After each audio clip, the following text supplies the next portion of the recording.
and maybe work for a newspaper. But LA is the second largest market in the country, and nobody was hiring, especially a girl right out of college.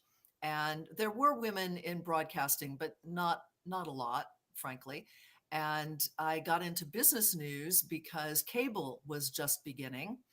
And there was a company called Financial News Network, and they were looking for young people who didn't want to make a lot of money to write and produce. So I applied knowing absolutely nothing about business. As a matter of fact, when I got the job and I went home and I told my father, I said, I got a job covering business news at Financial News Network.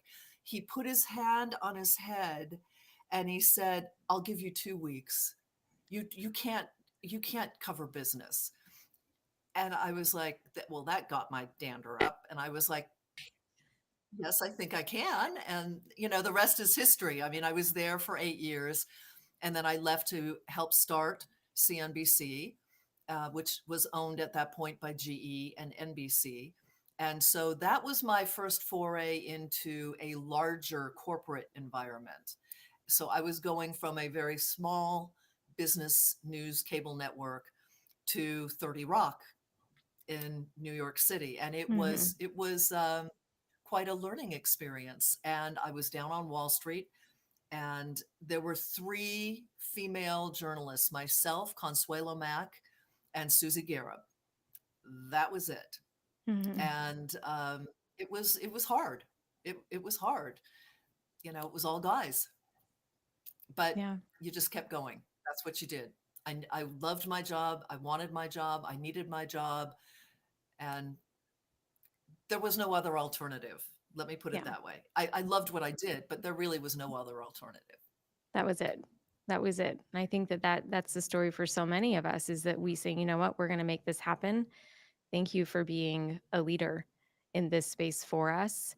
And hearing that, I'm curious, Kendra, you switching gears to you, have you always wanted to be in finance? So what I know, so when I started in finance, nobody ever grows up saying they want to be in insurance or a financial advisor, right? Or that they want to be a virtual CFO. I had no idea what any of that meant growing up. Find yourself in the money world. Well, I actually, I was always very interested in finance. I was always very interested specifically in business finance. And so I went to school for corporate finance. And as soon as I graduated, went into working in corporate finance. And so that actually was something that I've always loved doing. I've always been like a spreadsheets nerd. I helped my mom do the grocery list in Excel every week, so that was, just the way that I really enjoyed, doing things when I was younger, was actually learning about entrepreneurship and business. However, I never thought that I could actually be an entrepreneur. It was always like, oh, I'm interested in business, but I worked in corporate finance, for 10 years. And actually I was at GE when I ended up doing my business on the side. What I'm talking about. Yes, exactly. And so, I was there in corporate, and I realized I actually kind of stumbled upon entrepreneurship because a friend of mine had a boutique, and she was doing really well in business, and was like, hey, can you just help me, understand my numbers a little bit more? And I'm like, sure, let me talk to your accountant, and, we can run some numbers. And she's like, an accountant? Like, I don't have an accountant. She's making millions of dollars at her boutique in Dallas. I'm like, you don't have an accountant? Like, who's looking at your numbers? She's like, it's just me. I don't have anybody. And so that's when the light bulb went off for me that, there are so many women who are doing amazing things in entrepreneurship and with their business, but they're not supported. They're still able, even though they're not supported and don't even know their numbers, they're still able to do amazing things. What could they do if they were supported? And so meanwhile, I left my job at GE. They were going to make multi-billions, whether I was sitting in the office or not, but she wasn't going to have to close her doors if I didn't support her, So that's where the transition came, as far as like leaving corporate and going into starting the business. Amazing. Amazing. And today you're helping exclusively small businesses? Is it virtual exclusively CFO? women-owned businesses.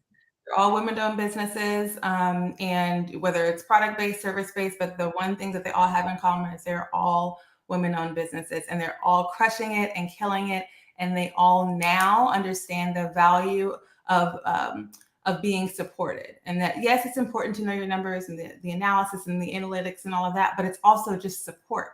It's like having someone else to ask questions, like, Right. having another woman that you can kind of go to and ask questions where you might feel intimidated, maybe asking, someone that's a male that might be in the same industry. So yeah, absolutely. I love what I do and I love who I get to support. And thank you for the work that you do. I found that in personal finance, it's a very isolating conversation for women and for men, to be honest. Men and women are both isolated when it comes to personal finances. But then when you put on top of that the pressures of running and owning a business and feeling like you have to do it alone, I'm so grateful for the work that you do. And I'm also been able to work with business owners, female business owners, to say, hey, you know what? We don't have to know it all. We don't have to have it all together. We can be really good at what we do, and we can bring in experts to support us and destigmatize money. For me, I feel like it's been very stigmatized, which is why I'm on a mission to have these open, honest conversations. So thank you for sharing that, Kendra. Yeah, absolutely. Yeah. Okay, so let's talk about walking or worth.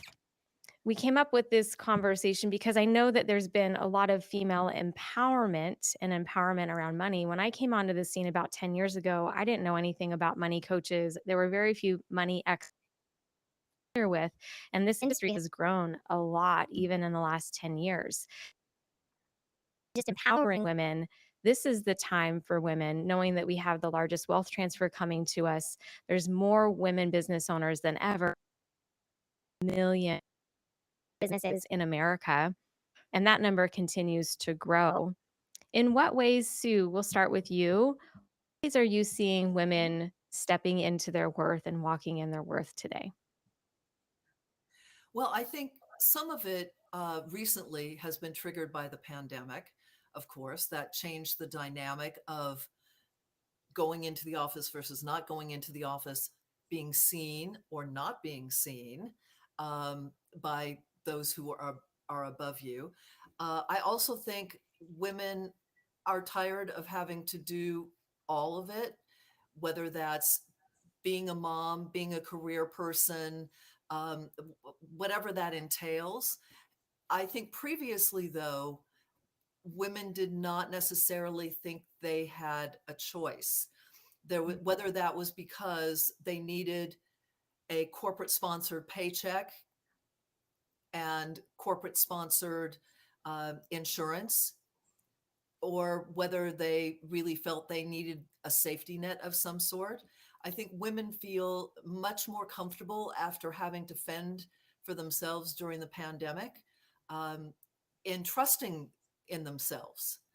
I can do this. Mm-hmm. And I think that probably started, Kendra might have a better sense of it than I do, but I saw it start in earnest about, I'd say, 7 years ago, Mm-hmm. where people, women specifically, just said, I can't do the 9 to 5 because there are other things I want to do. And those other things are X or Y. So the only way I'm going to be able to do X or Y is to be able to be out on my own. And is that scary? Yes, it is scary, especially if you are responsible for the family income and you're responsible for medical care, or you have a child with developmental issues, or whatever it is that's going on in your life. I think previously women did not feel empowered to take that step out of the gerbil wheel. And about 7 years ago, I saw a number of my friends just say, I need to be accountable to myself and my family. Mm-hmm. And families go through different stages, and your kids go through different stages, and sometimes you're needed more and sometimes you're not needed as much. But those times when you're needed more and you can't be there, I think that's a very heavy burden on women, especially men as well. I have to say, my husband is a fantastic partner that way. Um, but I think women bear the brunt of that. And after a while, you just need to be able to say, I can be there for you. I can do this. And that's when I started to see the change. That's about when the change happened for me. I was like, I got to go back to work. I was a stay-at-home mom and I knew I had to go back to work. I wasn't quite sure what kind of work I was going to do, but I knew that I didn't want to go back to corporate America. Mhm. For Right. that reason, I wanted to be able to do things the way I wanted to do things and quite honestly dress the way I wanted to dress and have some different freedoms. I'm curious, Kendra, for you, how are you seeing for yourself walking in your worth and then also for the other women business owners that you're supporting every day? Yeah, I actually just piggyback on two things that both of you had shared. So when Sue mentioned the pandemic, I too saw a big shift when the pandemic happened. And I think I'm sure there's a lot of different components to it, right? But I think that with, kids having school at home and, we're working from home and maybe your partner's working from home, just the dynamics changed so much. I think that there were a lot of women who were like, something has to change. Like this, Mhm. something has to shift or change, or maybe it allowed the opportunity to kind of create something on the side, like a small business on the side. And well, I'm already home. Let me see if I can do this. And then when businesses started having folks come back into the office, there was just like this moment of, nope, not doing it, not coming back into the office. Like I got a taste of it. Why would I come back if I could do it from home for a year? Why do I have to come in now? And so there was a lot of that resistance. And so yeah, around the pandemic is definitely when I saw a big change. And also to Sue's point, about 7 years ago is when I started with the Finance Femme as well. But what I noticed was that was when there was a lot of that empowerment era, right? That was when there was a lot of empowerment, conversation. And I think that we had a good solid few years of empowerment conversation. And then pandemic hit and it was like, okay, now I need tactical, tangible advice. Like I'm empowered. I know that I can do this. I know that I need to do this. Now I'm ready to do this. What's the next step? And so I think that pandemic time frame really maybe fast forwarded some of us to take it a little bit more serious and accelerate maybe starting our business or It was scaling our it business. was kind of like, if not now, never. Yeah. I mean, Mhm. it- in a, I mean, you don't want to call it a silver lining, certainly, because the pandemic was horrible. However, I think it did allow women, especially, to imagine what could come next. Yes. Because I mean, I know you worked for GE, Kendra. I was under GE. It's the most corporate of corporate. So Yes. you get into that mode, Yes. and it's hard to think outside that box because there's so many things you have to complete in that box by a certain point. Mhm. And I'll tell you a Mhm. funny story. GE, of course, is a big conglomerate. They owned also, they own this, that, and the other thing. And we had to complete like in-service things, like safety things.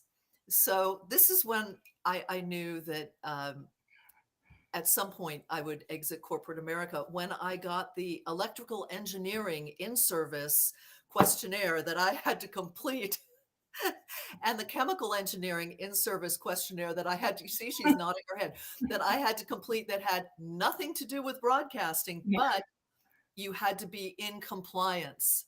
It was all Mhm. about compliance. And I think a lot of women who are working in corporate America, they understand the concept of compliance, but they're tired of compliance. Yes. Mhm. And they saw that opening of, if I can get some support from people like Kendra, I can do this. And it Yeah. was that opening, I think, that we saw. And I think people were shifting into doing more of what they loved. So when you're creating your own business, you tend to, do something that you love doing. And so, even if you like, I love my corporate job, I love the job itself, but to be able to do that and actually transform someone's business and their livelihood, like that's far more important to me, right? So I think that was also a perfect opportunity for those of us to yes, step out of those restrictions in corporate, but also do something that's a lot more fulfilling. And I think priorities even change for a lot of folks around then of like, okay, maybe I'm bringing in less money overall, but my mental health is better, my work-life balance is better. We're already home, so that's better, So I think that was definitely a big time of shift. I think so too. I think so too. And so in this next stage of women outside of empowerment now truly walking our worth, what I'm noticing is that there's a lot of imposter syndrome going on. That yes, we Mhm. want this, and yes, we're here, and yes, we're doing this, but in the world of money, I say this all the time in my world is that women didn't even have the ability to own until the 1900s or the late 1800s, and even then they had to be married women. For me, I think it's just a big learning curve. Now taking on more business. We're becoming leaders in corporate America. We're becoming presidents of countries. And still there's a gap. There are some needs for education and real open, honest conversation for women. For you, Kendra, what kinds of conversations are you having with your women business owners about how do we bridge that gap of, okay, we're here, but there's a whole lot that we don't know. And then also we have a whole lot of history that men don't have when it comes. Oh, absolutely. And what we work through a lot with our clients is a little bit of like mindset work, right? Which is crazy because I'm just big on like strategy and I want to like just bust out the Excel spreadsheet and like build out a financial model. But I realize that sometimes I have to have conversations with different women in different ways. I can't just go straight for the, invest all of this money here or hire this person at this salary. There's different ways that I have to kind of come in with a conversation because there are different histories that we have with money. But I will say that I feel like for the most part, since we've gone through that empowerment era, I do think that we're primed and we're ready to hear it. We're ready to receive it now. So even though there might be conversations of, okay, listen, in order to make your business do this, we're going to need to invest money here. And that's going to be, maybe a $50,000 investment into this thing or a $20,000 investment into this thing. But now it's easier, I think, to digest now after we have some of those conversations and you just understand how to maybe relay that information. But there is still, unfortunately, some of that, well, I shouldn't say unfortunately. I mean, it is what it is, right? But there It is is. just some of that we have to deal with. Yeah, and that's why your company exists. I believe that is that the more women who are like, "Hey, we're not only figuring this out ourselves, we're here to help you figure this out." You having the money savviness that I never had, I might be calling you. Let me pick your brain. Let me help you help me. But I'm definitely more about the emotional relationship with money because 95% of the decisions that we make are in the subconscious mind, which means they are emotional Mhm. for men and women. Women get that bad rap of being emotional with their money, but everyone is. So, in the absence of having strategies and systems and mentors and tools, how are women navigating this? Sue, what are you seeing Well, at it's CNBC or globally? it's interesting that you say that because yes, I think all you have to do is look at what the stock market does, and that will tell you that money runs on emotions. Mm-hmm. I mean, when I looked at the Dow earlier today, it was down 300 points. Interest rates were backing up. The 10-year yield was bumping up against 5%. And so that does tell you, I mean, Wall Street is a herd mentality. And it's always worked that way and it always will. The change that I have found is, and some of this, my daughters are both 20 now. Um, their generation is more comfortable with money than older generations. Mm-hmm. They they expect to make a decent salary. They expect to have to invest, and maybe some of that is watching their parents or their peers' parents, um, either invest money, lose money, have to pay for college, whatever it is. My daughters learned from a very early age the chances of their not working for a living are zero.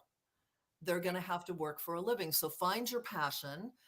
And hopefully, once you find that passion, you will be able to make a living. but they're very comfortable with the concept of being independent, and they have no intention of, having their significant other run the money. They want to be involved in it. And that's a change that I have seen with younger women more than older women. I find older women are less comfortable with the concept of investing, um, because they equate, and Kendra, maybe you can comment on this, they equate investing with potential loss rather than equating investing with potential gain. Mm-hmm. And it can go either way. I mean, you have to be comfortable with the fact that when you put money to work in stocks, for instance, you have the potential for either a gain or a loss. Mm-hmm. If you put it in a high yielding CD, which we have these days now, your potential for loss is much less, but they're less comfortable with those conversations than a slightly younger generation. And I'm Absolutely. not quite sure why. Maybe because they know they're going to be in the workforce. Maybe they're just more self-confident. They've grown up, Yeah. seeing their parents work, their moms work, whatever it is. I find that encouraging. What I worry about is the women that are my age or younger who still are not comfortable with the concept of managing their money. And they luckily have somebody like Kendra to go to, because I do think that when you're not comfortable with money, it's very hard to be successful. Agreed. And women are not social about money. Men are social about money. Mm-hmm. They go to clubs, they go to golf courses, they belong to the same clubs. When they get together, they talk about investments and this and that and the other thing, and women tend not to do that. Mm-hmm. And so men are much more comfortable discussing the concept of money than women are in general. Absolutely. And I And agree on that too. As far as like, oh, I'm sorry. Go ahead, Lisa. no, go ahead, Kendra. I was just gonna say, as far as like generations as well, because I do see even just like with my clients and the ages of my clients, my younger clients. I mean, I'm talking some clients that are in their early 20s that are Yep, killing it, and they have absolutely no problem taking a large chunk of those profits, reinvesting it back into the business. They're like, oh, exactly. I see that these ads are doing well. I'm going to put more money into here. Or sometimes it's like, well, I see the ads are doing like maybe a client that's my age or older. They might see it and say, okay, well, maybe these ads are doing well, but that might have just been an anomaly. I don't want to put that same amount of money back in there. I'm uncomfortable. And I'm like, you see what it did. The numbers aren't lying to you. So I think that there's definitely a generational component to it. And I think also an element of community that might be, maybe social media might have play a part in it of like kind of showing what could be. And so Right. I think there's a lot of more conversation that maybe we can't have, or maybe we're just not having the golf course conversations, but we're popping up on certain pages and certain live streams where the conversations are happening now. And so I think that's playing a big part into why it's now easier and more of a conversation. I think you're absolutely right. Yeah, I do too. Social media plays a big role in access, and what we saw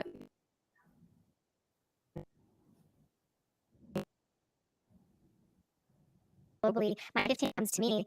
He knows about things happening on the global stage before I do, or whatever. And Absolutely. that's more accessible.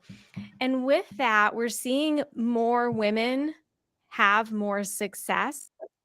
And at the same time, statistically, we're moving the needle forward, but there's still a big gap. I mean, that's 30 trillion coming our way. Today it's 10 trillion in America, but men still own the majority of. That's why this conversation matters, because it's our job. I believe that as women in business, women in finance, to say, what can we do more? What needs to happen more for women?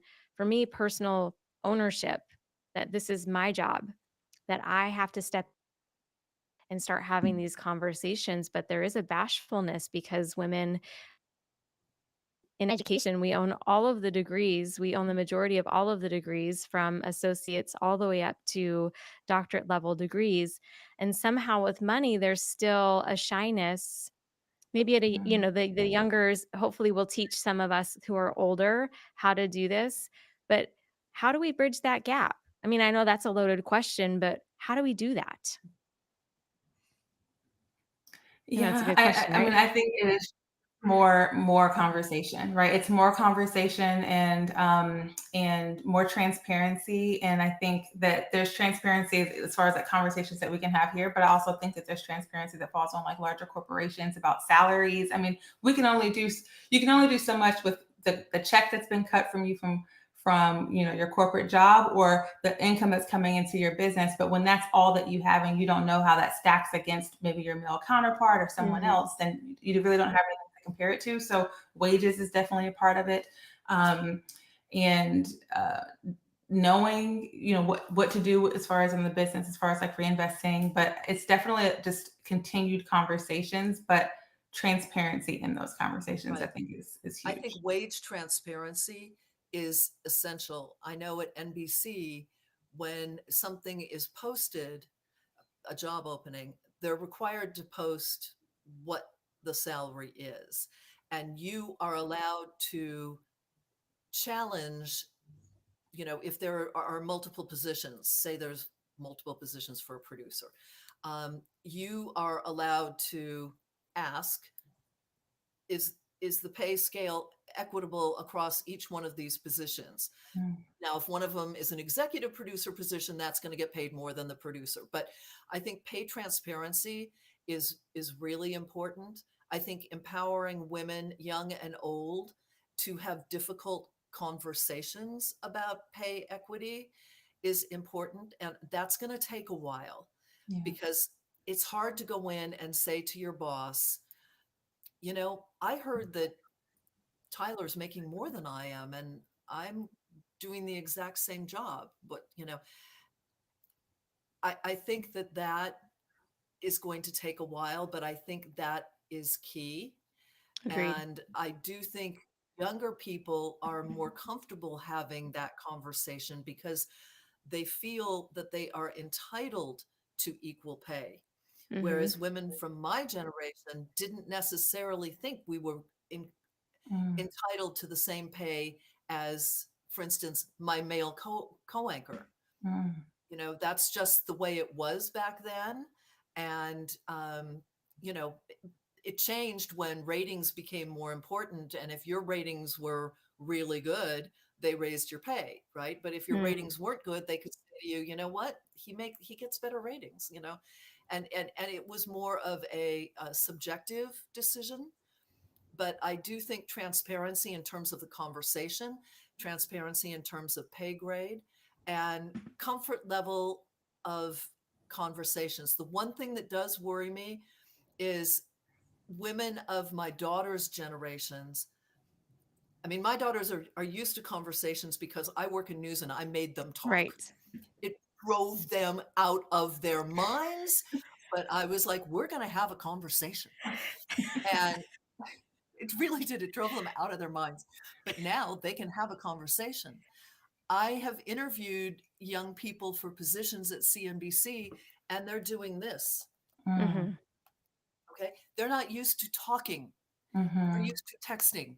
Mm-hmm. It's And true. I think that is a conversation or a text that needs to be had with younger people, whether that's in a classroom, whether it's through Kendra talking to younger people, younger clients that come to her. But I tried to empower them to be able to actually look people in the eye and have the conversation, because bosses get uncomfortable when you stare them down. Mm-hmm. Mm-hmm. and Yeah. and if you have a coherent, well-informed conversation, it empowers you. And I do worry that even though younger people are more comfortable with money, maybe they're not as comfortable with conversation. And that, I don't know what you guys think about that, but that's just my observance.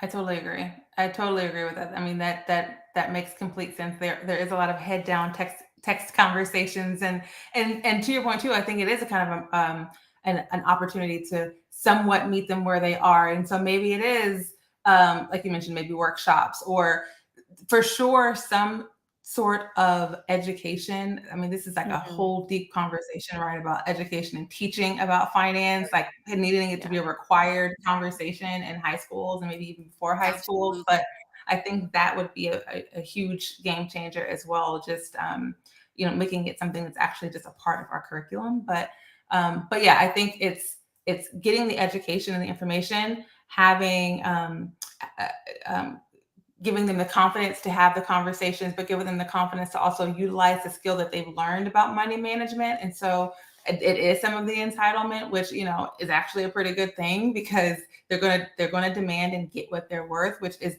the start of all of this. That's where things are gonna agreed. really change. Agreed. I've been in rooms where we've been having conversations about boomers and millennials, and the women boomers were looking at the women millennials saying, "We wish we were more like you."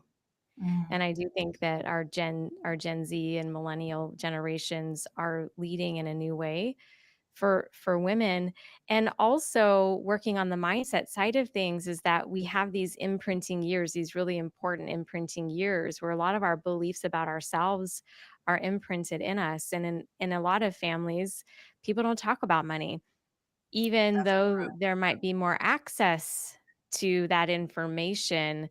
The actual conversations about what we want, what our needs and desires are, I want to open up a conversation of not only do we need to know more about money and we want to be more comfortable with money, but what does it look like for us to be leaders? And I'm so grateful that the three of us are in, I think we're all different ages. I'm in my Right. 40s. I won't out you in I'm your 65. age, but yeah. great. I'm 65. Hey, listen, if I can get to 65 and still be working, hallelujah. That'd be awesome. Please, I'm we good need with that. you. That'd be awesome. We need you, Sue. We need you. Um, but I think also have to model what financial leadership is, what it feels like, embody it.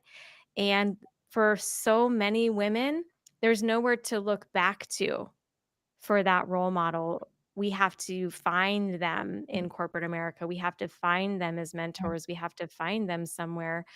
So when stuff hits the fan, there's someone we can go to. And I believe that women are going to do it because we're so different. We're going to take on leadership roles and take on finance in a different way than men. We can't just model how men have done it. And that's my call to action for everyone. A part of this conversation is let's champion and continue to role model and mentor other women. And the only way, in my opinion, that happens is through conversation at a coffee table. I mean, I'm sitting at a coffee table in my studio, but at a coffee table, sharing what's really going on. Are you getting a lot of those conversations?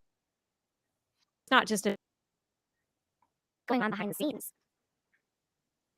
Yeah, it's stepping into a leadership role as a CEO even. So, as the business owners are, yes, we're talking numbers and we're talking about their financials and analytics, but it's how do they actually run and operate this business so that it is sustainable, and how do they empower their team even to do whatever mission it is that they're pushing through. So there's a lot of we call it like stepping into your power suit. Like there's a lot of stepping into your power suit that happens in these conversations, because you gotta really walk into it and really own it, because it's a big task to not only support your clients or your customers, but also to support your team. And it can feel a little overwhelming, but I feel like when you have someone to support you, when you have someone that's there that can help you through those conversations, also just fellow entrepreneurs, like not just your CFO or other leaders on your team, but even just Mhm. other entrepreneurs you're in community with, it definitely helps. And it really, ultimately, it really ties back to community. Like it just keeps going back to like community and conversation and transparency. And we can't do it alone. No one person can do it alone. You really do have to lean in and lean on other I other think people and other women. I think one of the key issues is mentorship, and not being afraid of seeking a mentor, not viewing a mentor, especially if it's another woman, as competition. Maybe Mhm. Amen. find a mentor that's in a different field. The other issue for women entrepreneurs, especially, is access to capital. Yes. And that there's a big roadblock, I think, for a lot of women. One of the things that I have found is that community banks or banks that have a strong tie to a smaller community are better lenders than the big guys. Mm-hmm. And so if women can learn to, you know, have their business account at a smaller community bank, obviously one that's FDIC insured, that goes without Yes. saying, um, and you develop that working relationship with that banker, male or female. It's kind of the same kind of conversation that guys have with Yes. each other about money. Mhm. It's just you're talking about your business and your money and what your plans are. And in my neck of the woods in Bergen County, there are a number of small community banks that do lend to female-owned businesses because they know them from the community, Mhm. and they're a better risk because they've lived in the community for most of their lives. They've done small businesses, maybe a family-owned business that they're now taking over, and they want to Mhm. expand it. And they have a relationship with their small community banker who wants to have a good standing in the community. It benefits both. Right. You know, the Yes. community bank wants to lend to the community. And if the community happens to be populated with a lot of female entrepreneurs, that's a great opportunity to set up that relationship that is it's going to be impossible for you to do that with a Bank of America. Not Mhm. impossible, but it's going to be hard to have Mhm. that Mm-hmm. relationship with Bank of America or JP Morgan Chase. I mean, correct me, Kendra, if you think I'm wrong, but No. it's a different dynamic, Mhm. and the bank is vested in a different way. Mhm. If your business goes down, Chase just writes it off. Yep. If your business goes down, the small community bank is holding the bag and probably can't write it off quite as easily. Mhm. So it's just a different dynamic and a different conversation. And it may be a way for women to get access to capital and also become more comfortable with the concept of debt, which is another I thing was just women going are to not say that. comfortable Yeah, with. I was just going to say that I think that there's a big stigma around debt in general. Women who tend to be Mhm. less risk, who are more risk adverse financially for now, not every woman, but I think we approach it with more caution because we do want to make sure that our families are staying together and that our businesses are successful. Thinking about how women will do business different or do business differently is that I think that we invest in people differently, for I think a number of reasons. So how do you know? I have ways in my own company of sharing stories about how there is no such thing as an overnight success, and that also you're going to have to invest in your business. You're going to have some skin in the game.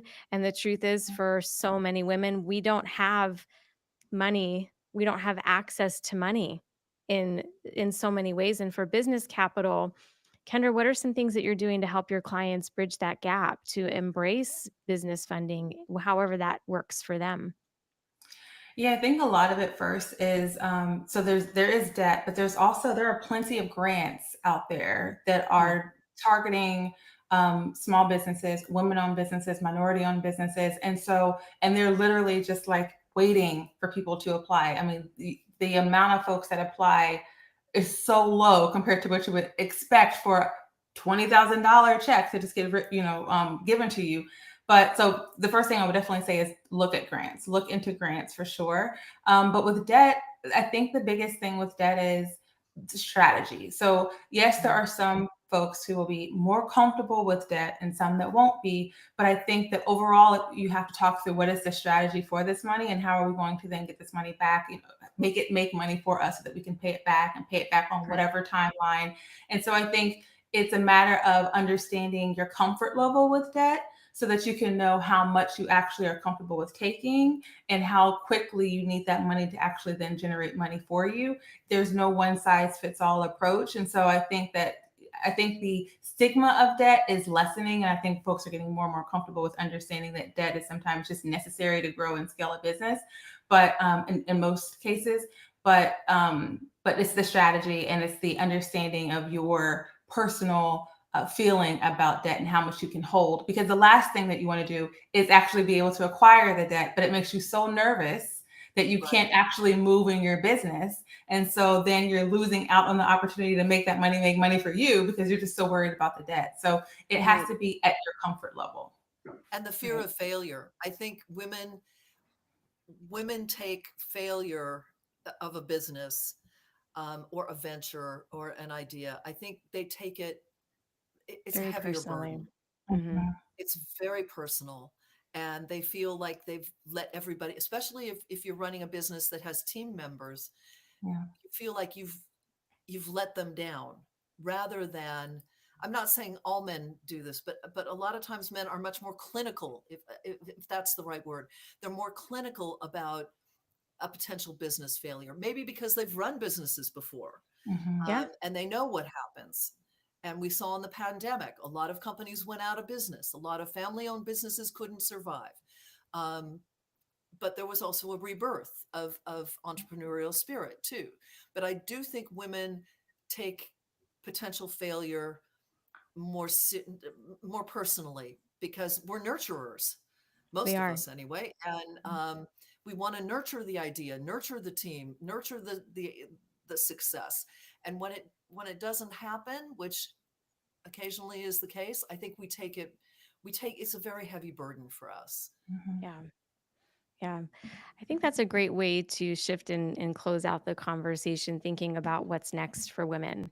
That there are these, we know there are some gaps, and also I'm really excited about the future for women and these conversations that are happening in my world all of the time. And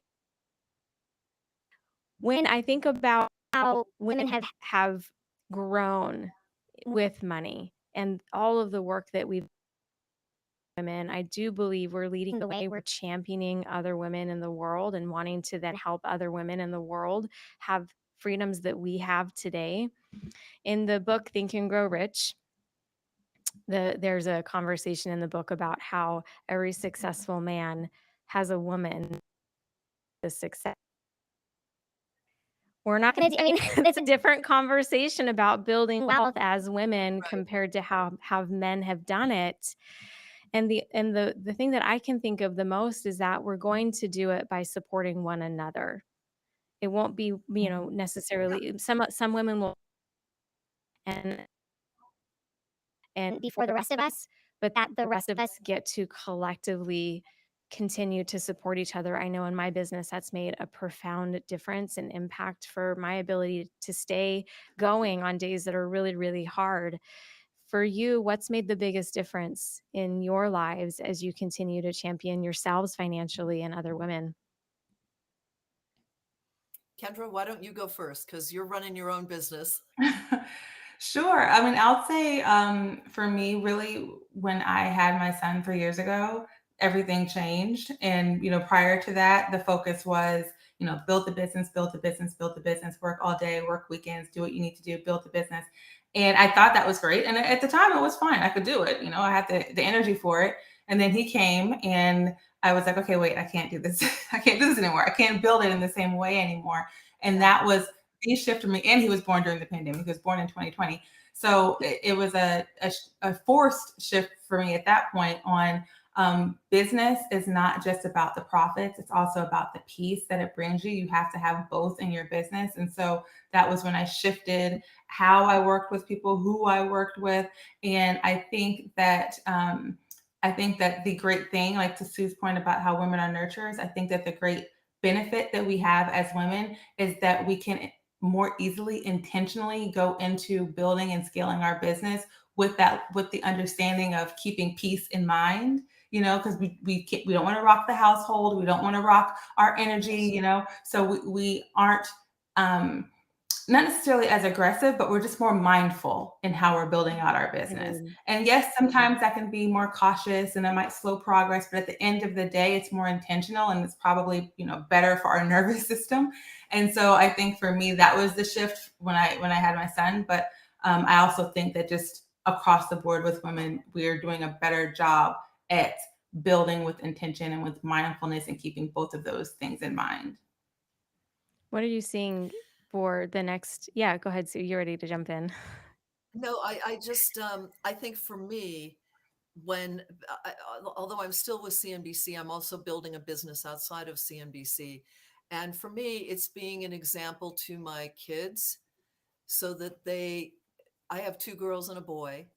Um, and full disclosure, I've always made more money than my husband. My husband's a physician, but Mhm. physicians don't make what people think they make.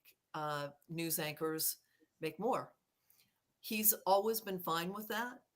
We've always been very transparent with our children about that. And I think it has empowered my daughters Mm. to be okay with maybe making more than whoever they choose to spend their life with, or if they choose to remain single. And for my son, I think I think it has been an interesting thing for him to see that um, that women can make more, women can do more, and just because you're a guy doesn't necessarily mean you're going to do as well in your career. Maybe you will, and I hope you do, but you know they're more elastic Yeah. to how the economy and work and money really works. Mhm. Hmm. And I think that I'm very mindful of the fact that I need to show them how to use money correctly, how to build generational wealth, how to, learn to live within their means, especially in areas of the country where you have a lot of wealth. Yeah. Kids are very susceptible to what other people have and what other people do. And we made it very clear that we aren't always able to do that.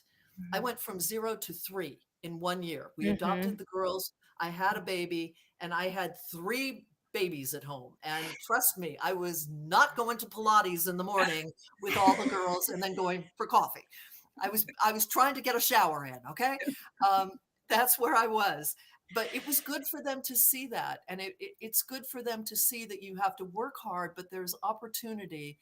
But don't be intimidated by money. It's just paper. It's paper and plastic. Use it. Yeah. Yeah. Don't don't be intimidated by it. That's what I'm trying to do. And for my kids' friends as well. Amen. I agree with you about that. It's time. This is the conversation. These are the conversations that I believe as women in where we are in our careers, we are positioned to be leaders and to lead this conversation and champion the world of money for women in America, women all over the planet. And for that reason, I'm so grateful that you're here with me tonight. So, thinking about someone who's watching this, regardless of what age or where she is in her life, for each of you, I'd love to close out with what's on your heart to share to someone who's watching this, wherever she is in the world today. Sue, do you want to go first? Sure. I would say just never doubt yourself. The world is a tough place. It can be very overwhelming, especially these days, and it can be overwhelming on a lot of different fronts. But you are your own champion, and never let anyone tell you that you cannot succeed. Will it be easy? No.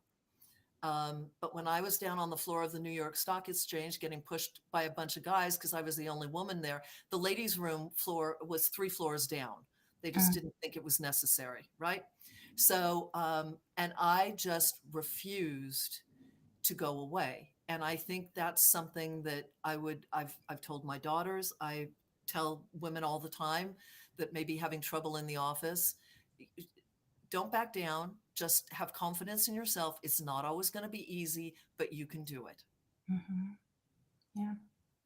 How about you, And Kendra? What's on and your I would heart? just say, yeah, I would just say, I mean, you're here. So if you're here, listening to this now, then it means that you're wanting to, learn more or consider more when it comes to yourself and money. And so that's a big step. And to just kind of just to continue down that path, but to continue down the path with grace. Like understand that, it's not going to come to you overnight. The knowledge and understanding and everything that you feel like you need to know is not just going to come overnight, but to just continue to trying to inform yourself and connect with other women.